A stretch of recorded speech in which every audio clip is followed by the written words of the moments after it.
A aula de hoje é sobre o cultivo de batata doce.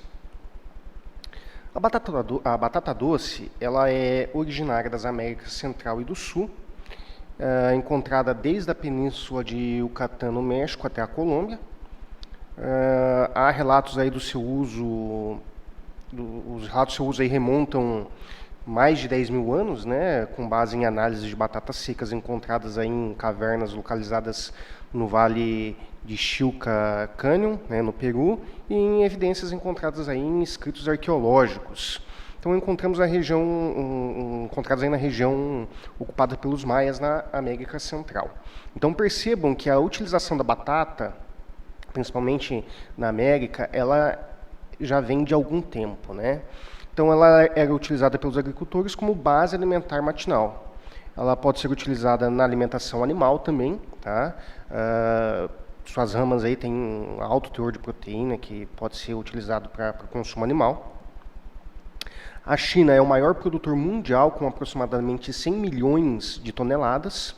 No Brasil, ocupa o 6º lugar entre as hortaliças mais plantadas, com área aproximada aí de 48 mil hectares, e a produção anual é estimada em 500 mil toneladas. A cultura é bem disseminada no país, com destaque às regiões Sul e Nordeste, né? Então, no Nordeste, principalmente Pernambuco e Paraíba. É típica de climas tropicais e subtropicais, é uma cultura de baixo custo, com ciclo rápido, fácil manutenção e comercialização. Além de ser uma cultura rústica, né, apresenta boa resistência à seca e ela tem uma ampla adaptação. Ela é uma cultura que se adapta facilmente em várias regiões. É uma espécie perene, cultivada anualmente, pois com aproximadamente 3 meses já pode ser colhida. O tubérculo armazena reserva nutritiva nas raízes, possui grande potencial alimentício e industrial. Além disso, apresenta resistência a pragas, né, tem pouca resposta à aplicação de fertilizantes e se desenvolve bem em solos degradados, o que justifica aí, né, a gente chamar essa cultura então como sendo uma cultura rústica. O material de propagação. Para a implantação de uma lavoura de batata doce, o produtor tem 3 opções para obter novas plantas. Ele pode obter por meio de batatas, né, que consiste em promover a brotação de batatas selecionadas, utilizando-se posteriormente essas brotações inteiras, denominadas aí de mudas ou segmentadas, né, denominadas de ramas sementes. Então, conforme o exemplo da figura aqui. Ele pode se retirar ramas sementes aí, ou estacas de uma cultura em desenvolvimento. Então você vai no canteiro lá e retira essas ramas estacas que vão servir como material propagativo, ou cultivando-se uma área com viveiro de mudas, tá? Então temos essas 3 maneiras aí de estar conseguindo esse material propagativo. As ramas sementes, contendo 6 a 8 entrenós, ou seja, cerca de 30 centímetros aí, são comumente utilizadas na formação de lavouras comerciais, tá? Então, tem que ter pelo menos aqui 6 entrenós, tá? Cada área dessa aqui, cada gema aqui vai conseguir desenvolver, vai conseguir enraizar, né? Facilitando o pegamento da muda aí e o seu desenvolvimento inicial, tá? As ramas devem ser retiradas das partes mais novas do caule, até cerca de 60 centímetros da extremidade, gerando mais ou menos aí 2 estacas. Por se enraizarem aí muito rápido e também por serem menos contaminadas por pragas e patógenos, aí, especialmente os fungos localizados no solo. Então, a gente prioriza ali retirar a parte mais nova da rama, né? Que tem um material um pouco mais saudável, com uma qualidade melhor, um material mais novo, que consegue ter brotações mais rápido. As ramas sementes devem ser retiradas quando as plantas tiverem de 2 a 3 meses. Então, nessa fase, elas estão aí em pleno crescimento vegetativo, em pleno desenvolvimento. E a retirada dos ponteiros não prejudica a produção, pois as folhas remanescentes são suficientes para dar continuidade ao desenvolvimento da planta. e ocorrer rapidamente a formação de novas ramas, tá? Então, quando eu retiro essas ramas, não ocorre prejuízo para o desenvolvimento da cultura. Falar um pouco sobre clima e solo. A pluviosidade anual média gira em torno de 750 a 100 milímetros para a cultura, sendo que cerca de 500 milímetros são necessários durante a fase do seu desenvolvimento, tá? Então, é uma cultura que se adapta bem também a condições de uma quantidade de chuva um pouco menor, levando em consideração as médias da nossa região. Então, a fase crítica de disponibilidade de umidade no solo ocorre na primeira semana após o plantio, porque as ramas sementes não possuem ainda um sistema radicular muito desenvolvido para explorar a umidade contida nas camadas mais inferiores do solo, tá? Então, a parte de crítica para a água ela é na fase inicial da implantação da cultura. O solo deve ser preferencialmente mais arenoso, bem drenado, sem presença de alumínio tóxico, com pH ligeiramente ácido e com alta fertilidade natural. Tá? Então, solos mais leves, digamos assim, né, mais arenosos, eles facilitam inclusive a colheita. Tá? Solos arenosos, então, além de facilitar a colheita, facilitam o crescimento lateral das raízes, evitando a formação das batatas tortas ou dobradas, que solos mais pesados tendem a fazer com que isso ocorra, né? Então, você tem uma raiz dobrada, uma raiz torta. Além disso, conforme já mencionado, facilita a colheita, permitindo o arranque das batatas com menor índice de danos e menor esforço físico. Tá? Solos ácidos com pH em torno de 4,5 e 5,5, né, 5,5, resultam em menor ocorrência de sarna, que é uma bacteriose causada pelo Streptomyces subespécie aí, né? Entretanto, solos muito ácidos geralmente têm níveis elevados de alumínio solúvel, o que prejudica o desenvolvimento da planta. Tá? Então, por isso, uma análise química do solo deve ser indicada, né, ou não, deve indicar ou não a necessidade de correção da acidez, que deve ser realizada de preferência com calcário dolomítico. A capacidade de drenagem do solo é outro fator limitante. Tá? Então, solos mais argilosos acabam trazendo alguns prejuízos. Em solos com lençol freático pouco profundo, né, ou sujeitos a longos períodos de encharcamento, pode causar a formação de raízes longas, que a gente chama aí de chicote. Tá? Então, o chicote aí é um nome que é dado para vários tipos de problemas que a gente acha na olericultura, né? Então, desde aí das brascas, né, passando aqui também pelas batatas, você tem várias culturas que têm esse alongamento aí da parte comercial por algum fator fisiológico. Quanto à topografia, a utilização de áreas de pouco declive facilita as operações mecanizadas. No entanto, áreas relativamente acidentadas também podem ser utilizadas, pois a construção de leiras em nível promove um controle eficiente da erosão do solo. Tá? Então, a gente tem um exemplo aqui, né, de duas áreas, né, uma com uma declividade um pouco mais acentuada, e essas leiras aí, né, essas curvas aqui de nível aqui, que auxiliam eles auxiliam nessa questão da erosão, né, no controle da erosão. Então, o preparo do solo consiste na formação de leiras ou camalhões com 30 centímetros de altura, com distâncias de 80 centímetros entre eles, utilizando-se para isso um sulcador com 2 bicos. Né? Em locais com solos arenosos, pode-se dispensar aí a aração, mas aí em solos mais argilosos é necessário fazer primeiramente a aração para descompactar o solo e em seguida aí, né, uma gradagem, tá, para soltar esse solo. Falar um pouco de nutrição e adubação. A planta da batata doce possui um sistema radicular muito ramificado, o que o torna eficiente na absorção de nutrientes, né, especialmente o fósforo. Quando a cultura é instalada em sequência a uma outra cultura que tenha recebido altas doses de fertilizante, como é o caso da maioria das hortaliças, geralmente não são feitas adubações e nem correções de acidez, tá? Então você usa ali aquela adubação residual, ela já é suficiente ali, né? Conforme a gente já viu que ela é uma cultura rústica, né?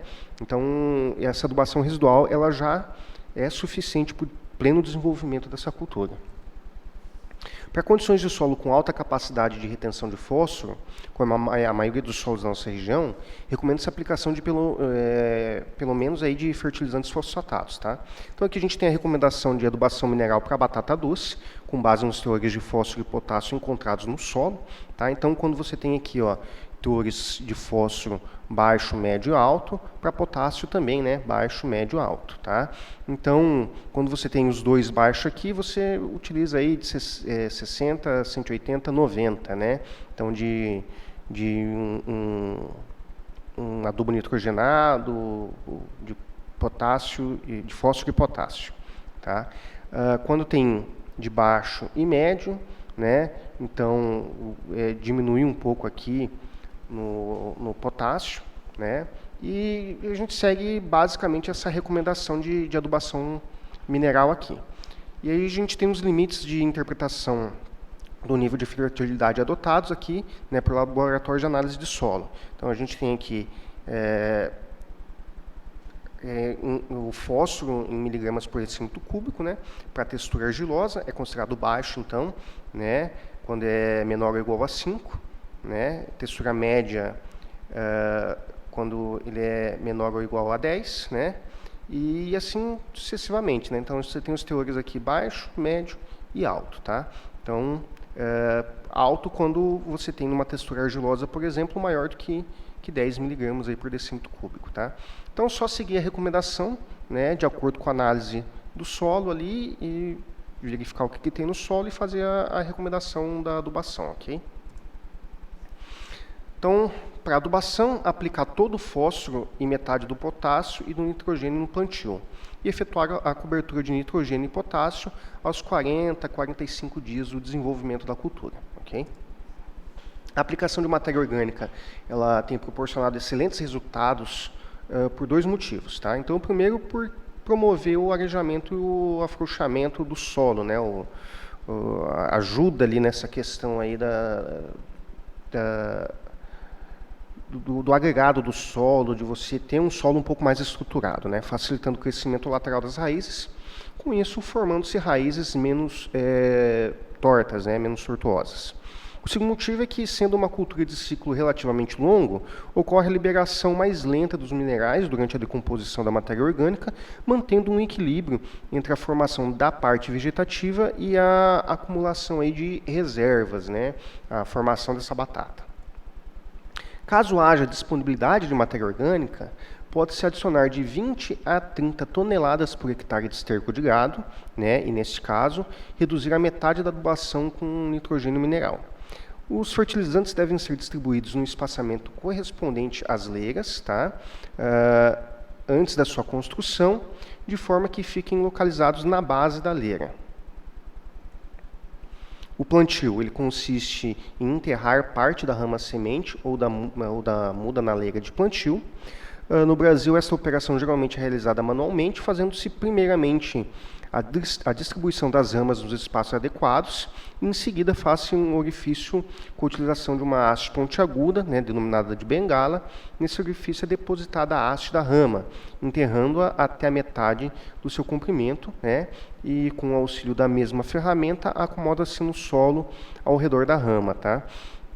Então a gente enterra mais ou menos metade dessa rama, né? Então você vai ter gemas ali que vão se transformar em raízes e gemas que vão se transformar na parte aérea, né? Em folha, tá? Os espaçamentos mais utilizados para o plantio da batata doce variam de 80 a 100 centímetros entre leiras, de 25 a 40 centímetros entre plantas, tá? Para solos muito férteis, recomenda-se espaçamentos menores, tá? Então a gente tem aqui, ó, de 25 a 40 entre plantas e de 80 a 100 entre leiras, ok? Vamos ver um pouco de variedade de batata doce. Tem um monte de material disponível no mercado. Indo desde a batata roxa, né, casca roxa, polpa roxa, casca roxa, polpa creme, casca roxa, polpa branca, né, a batata branca, né, casca branca, polpa branca, polpa creme também. Tem a batata laranja, né, que o pessoal chama ela de batata cenoura. Então são vários materiais que estão disponíveis no mercado hoje. Tem as batatas biofortificadas, que são variedades aí que a Embrapa desenvolveu. Então são materiais muito bons aí, com alto teor nutricional, tá? Que pode ser inclusive incorporados, por exemplo, na merenda escolar, né? Como maneira aí de segurança alimentar, né? De promover uma adequada nutrição para as crianças. Os tratos culturais, né? Então o principal trato cultural são a capina e a amontoa. Então, a capina é geralmente realizada manualmente, uma vez que não existem herbicidas registrados para a cultura, tá? Em condições de alta infestação por gramíneas, alguns produtores utilizam graminicidas de uso geral, tá? Como fluaziflop, né? O fusilade ou algo similar, tá? Adota-se também a aplicação de paraquat, né? O gramoxone ou alguma coisa similar aí, que é um herbicida dessecante, portanto utilizado em pós-emergência nas plantas daninhas. É aplicado aí quando a planta daninha estão com 10 a 15 centímetros de altura, utilizando-se um funil invertido, né, denominado chapéu, para proteger a planta cultivada, tá? Proporcionando aí bom controle de plantas invasoras na entrelinha, né, sem afetar a cultura. O período crítico de competição das plantas invasoras se dá até aproximadamente 45 dias do plantio, dependendo do clima e do ciclo da cultivar que a gente está utilizando, tá? Como referência, deve-se acompanhar o crescimento das plantas e realizar a última capina quando a extremidade das ramas mais longas estiver alcançando a base da planta da leira vizinha. Durante a capina, deve-se preservar as leiras, tá? Então, cuidar aí para não estragar a leira. A amontoa consiste em reformar as leiras, tá? Essa operação tem a finalidade de escarificar o solo, tornando mais frouxo e, portanto, com menor resistência ao desenvolvimento lateral das raízes de reserva, o que favorece a formação de raízes menos tortuosas. Outra função da amontoa é vedar algumas rachaduras no solo, formadas pelo crescimento da raiz. Por meio dessas rachaduras aí, alguns insetos pragas podem fazer a postura direta nas raízes, favorecendo a sua danificação, tá? Então, uma vez que começa a observar também que ocorre a rachadura ali da leira, a gente vai dar uma reformada nela, né? Trazer a terra ali e fazer essa amontoa. A amontoa geralmente é realizada uma única vez, né? Alguns dias após a última capina. Deve ser uma operação exclusiva, tá? Pois nesse caso o proprietário trabalha caminhando lateralmente, utilizando uma enxada para retirada da terra da entrelinha para reformar a leira. O tempo dado após a capina é necessário para que ocorra a desidratação e morte das plantas cortadas durante a capina, tá? A irrigação. O período crítico é na primeira semana após o plantio, quando o solo deve ser mantido úmido, realizando-se irrigações leves e frequentes para evitar a desidratação do material vegetativo até que se formem as raízes, tá? Após o início das brotações, as irrigações podem ser mais espaçadas, dependendo do tipo do solo, e deve prosseguir pelo menos até os 40 dias após o plantio, para promover um bom pegamento nas ramas e um bom desenvolvimento vegetativo. Em termos práticos, recomenda-se irrigar 2 vezes por semana até os 20 dias, uma vez por semana dos 20 a 40 dias e a cada 2 semanas após 40 dias até o período de colheita, tá? A colheita, a planta da batata doce não apresenta um ponto específico de colheita, tá? O momento da colheita é definido pelo tamanho ou peso das raízes, que devem ser de aproximadamente 300 gramas, tá? Então esse é um padrão comercial, tá? Batatas muito pequenas é ruim para comércio e batata muito grande também, tá? Então, a colheita pode ser antecipada ou retardada, dependendo da oportunidade de comercialização também, tá? Então, varia também dessa questão de achar comprador, né? Então, às vezes, você pode antecipar um pouco ou deixar um pouco mais tardio aí, se você não conseguir achar, dar vazão para a tua produção. Em condições ideais de cultivo, a colheita pode se iniciar aos 90 dias, mas, em geral, a colheita ocorre entre 120 a 150 dias, tá? Então, inicia-se ali com 3 meses, pelo menos, tá? Mas pode ali iniciar também com 4 meses, mais ou menos. A antecipação geralmente corresponde aí a uma menor produtividade, devido à colheita de raízes de tamanho menor. E a prorrogação do ciclo pode implicar em um maior dano por insetos, por permitir um maior número de ciclos de pragas, tá? Além de se formar raízes grandes e frequentemente aí mais defeituosas também, tá? Então, uma colheita ali com 90, 120 dias, você geralmente tem um produto com uma característica comercial um pouco melhor. A colheita sempre envolve muita mão de obra, tá? Mesmo quando algumas etapas são mecanizadas. Quando executada manualmente, os agricultores escavam lateralmente as leiras a uma certa distância da base da planta para evitar corte e ferimento nas raízes. Ao revolver a leira, as raízes são expostas, sendo então colhidas e posteriormente lavadas, né, para que retire o excesso de terra, né, de sujeira ali. Você tem um material ali com uma qualidade um pouco melhor para fazer a entrega. A mecanização simples consiste em revolver a leira para expor as raízes. Então, para isso pode ser utilizado diversos equipamentos que executam o corte do solo, né, ao lado das leiras ou abaixo delas, tá? Geralmente são equipamentos semelhantes aos arados modificados para facilitar a separação do solo, tendo à frente um disco vertical para cortar as ramas. Outra opção também é passar uma lâmina abaixo da zona do crescimento das raízes, né, ou utilizar a colheitadeira de batata, tá?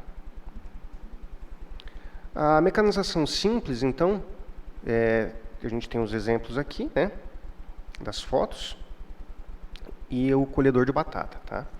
Então, os implementos aí tem disponíveis aí, algumas adaptações, para fazer esse cultivo, essa colheita. Então, aqui tem também um implemento aqui que revolve, né, e deixa exposta. E aí vem os trabalhadores ali recolhendo manualmente essa batata. A lavagem, né? Então, nos mercados brasileiros, a batata doce é geralmente comercializada lavada, tá? Essa prática deve ser evitada, pois prejudica a conservação e aumenta as perdas devido ao ataque de patógenos. O correto seria escovar as batatas para retirada da terra, né, que ficam aderidas a ela. Só que é muito comum o processo de lavagem, tá, aqui pelos nossos agricultores. Se forem lavadas, deve-se promover o escorrimento da água aderida, né, às batatas. Se houver necessidade de armazenamento, as batatas não devem ser lavadas, tá? Então aí você armazena ela suja mesmo e você só faz ali a lavagem quando for entregar. A lavagem é normalmente necessária quando a cultura é instalada em solos argilosos, tá? Em solos arenosos, elas são colhidas praticamente limpas, dispensando-se muitas vezes até a escovação e a lavagem. As lavagens podem ser realizadas de maneira manual ou mecanizada, né? Ao utilizar lavador mecânico, ocorre geralmente o esfolamento da pele. Por isso, para se utilizar esse processo de lavagem, é necessário que a casca da raiz possua a mesma coloração da pele, tá? Vamos ver então um pouco sobre a classificação. No Brasil não existe uma norma oficial para a padronização da batata doce. Entretanto, os principais mercados brasileiros, né, Rio de Janeiro e São Paulo, as normas não oficiais de padronização de tamanho são as seguintes. Extra A, a batata varia de 301 a 400 gramas. Extra B, de 201 a 300 gramas. Especial, de 151 a 200 gramas. E os diversos aí, né, sem padrão, de 80 a 150 gramas ou maiores que 400 gramas. Então as batatas devem ser lisas, bem conformadas, né, bem formada, né, de formato alongado e uniforme, com diâmetro de 5 a 8 centímetros de comprimento, variando entre 12 a 16 centímetros, tá? Para a classificação extra A. A embalagem mais utilizada é a caixa do tipo K, né, com capacidade de 24 a 26 quilos aí, tá? Doenças. Então, as principais doenças que atacam a cultura da batata doce são o mal do pé, o nanismo e o ataque de nematóides. Tá? No entanto, outras doenças também são frequentemente encontradas na cultura. Tá? Aqui a gente tem o mal do pé, né? O agente causal é o fungo Plenodomus destruim, pode ocasionar destruição total da lavoura e nas infecções tardias causa manchas e podridões das raízes tuberosas. O fungo se instala geralmente na base da planta, formando uma necrose úmida que anela o caule e interrompe a absorção de água e de nutrientes. À medida que a cultura se desenvolve, observa-se grande quantidade de material vegetal seco, né, e ramas com folhas murchas ou amareladas. Tá? Além do emprego de técnicas de manejo integrado de pragas e doenças, o mal do pé pode ser controlado com a desinfecção das ramas, com fungicida à base de tiabendazole, né, o Tecto ou similar, com imersão durante 5 minutos em uma solução contendo 0,5% do princípio ativo, tomando-se aí o cuidado de utilizar luvas para o manuseio das ramas. Ramas sementes retiradas de partes mais novas, né, das plantas resultam em menor incidência desse tipo de problema. Tá? O nanismo. Então, o agente causal ele é causado por várias raças de vírus, né, CPFMV, mundialmente disseminado. Então, esse é um vírus que ele está disseminado no mundo inteiro. Tá? A doença se caracteriza por uma redução de toda a parte aérea da planta, formando folhas cloróticas e pequenas, né, ramas finas e entrenós curtos. Entretanto, os sintomas podem variar desde uma suave clorose em forma de mosqueado, sem nenhuma alteração no desenvolvimento vegetal, até a lesões e necroses nas raízes. Tá? Então, a sintomatologia ali ela pode variar bastante. Uma vez a planta infectada, não há recurso tecnológico para evitar o dano por virose. Portanto, além do uso de ramas sadias, todo esforço deve ser dirigido no sentido de evitar a entrada e a disseminação da doença na lavoura, né? E controlar principalmente ali os insetos afídeos, né? Para evitar que eles disseminem a doença na região.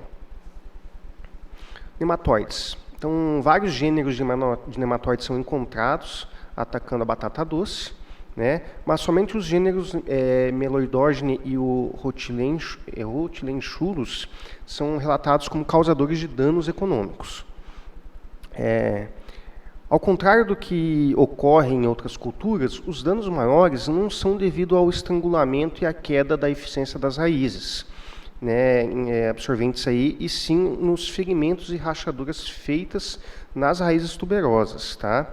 Isso ocorre porque, à medida que se dá o crescimento lateral das raízes, né, ou seja, a formação dessas reservas, os ferimentos feitos pelos nematóides, mesmo que minúsculos, se tornam orifícios, né, protuberâncias e rachaduras que depreciam visualmente o produto.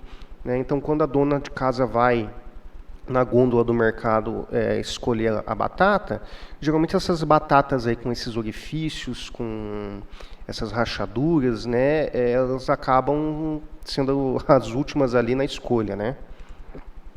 Outras doenças, né, que podem atacar a cultura são doenças fúngicas, micoplasma, doenças bacterianas, né, e outras doenças viróticas aí, tá? Controle. Então, parte do princípio de conhecer o histórico da área, tá? Evitando aquelas que tenham sido cultivadas com plantas sucessíveis, como quiabo, feijão, tomate, alface, né, e batata. Utilizar cultivares resistentes. Formar viveiros a partir de material sadio. Utilizar nematicidas nas áreas de viveiro. Fazer a rotação de cultura com arroz, milho, cana ou outras gramíneas para você quebrar o ciclo, né? fazer cultivo com crotalária ou outras plantas antagônicas, né? E fazer a eliminação da soqueira, né? De acordo com o que você vai utilizando a área. Pessoal, obrigado. Tá? Qualquer dúvida eu estou à disposição. Até mais.